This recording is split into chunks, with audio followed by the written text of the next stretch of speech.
खबर है जी वो जहांगीर तरीन के लिए है और वो भी बड़ी मजेदार खबर है। सबसे ज्यादा अगर किसी को नुकसान हुआ ना बल्ला छिन जाने का तो वो जहांगीर तरीन को ऐसा लगता है हो रहा है। उनका एमएनए बनने का ख्वाब जो है वो पूरा करने के लिए तो पूरी रियासत को जोर लगाना पड़ेगा और मुझे लगता है शायद लगा भी दे, हो सकता है एमएनए बना भी दे, लेकिन अब तो मुझे यानी हो सकता है, मैं कह रहा हूं। लेकिन जहांगीर तरीन का जीतना इस वक्त इस पार्टी में जो लोग इलेक्शन लड़ रहे हैं चीदा चीदा उनमें सबसे मुश्किल होता चला जा रहा है।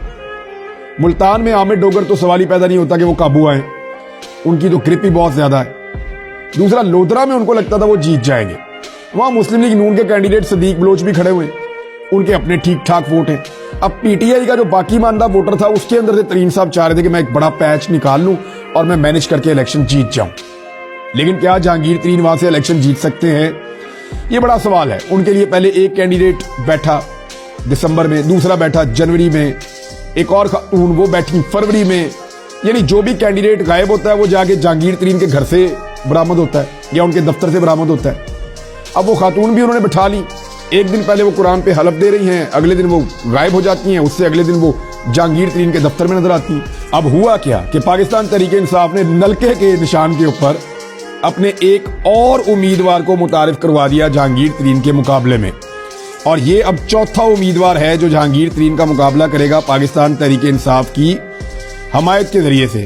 अच्छा, ये उम्मीदवार भी पाकिस्तान तहरीक इंसाफ का है, यानी तहरीक इंसाफ के आपको मैंने बताया था ना कि एक दर्जन उम्मीदवारों ने और बाद जगहों से इससे ज्यादा ने भी अपने कागजात नामजदगी जमा करवाए हुए हैं।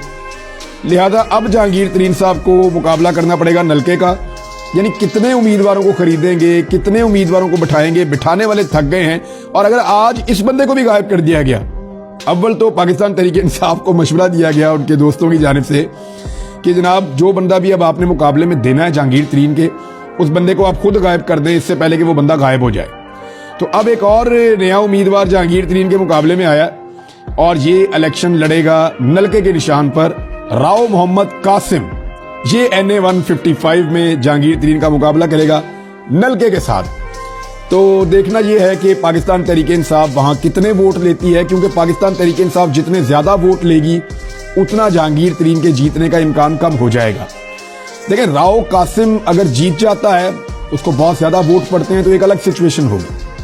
लेकिन अगर वो नहीं जीतता और जहांगीर तरीन को डैमेज कर जाता है तो फिर वहां से दूसरी जमात का कैंडिडेट PMLN का जीत सकता है।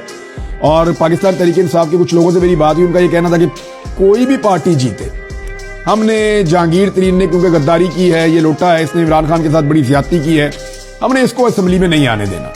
ये पाकिस्तान तहरीक इंसाफ के कुछ लोगों ने मुझे कहा। देखते जहांगीर तरीन से किया हुआ वादा कैसे पूरा होता है और क्या वो वाकई असेंबली में आ पाते हैं या नहीं आ पाते। अब तक के लिए इतने, अपना ख्याल रखिएगा, अपने इस चैनल का भी। अल्लाह हाफिज़।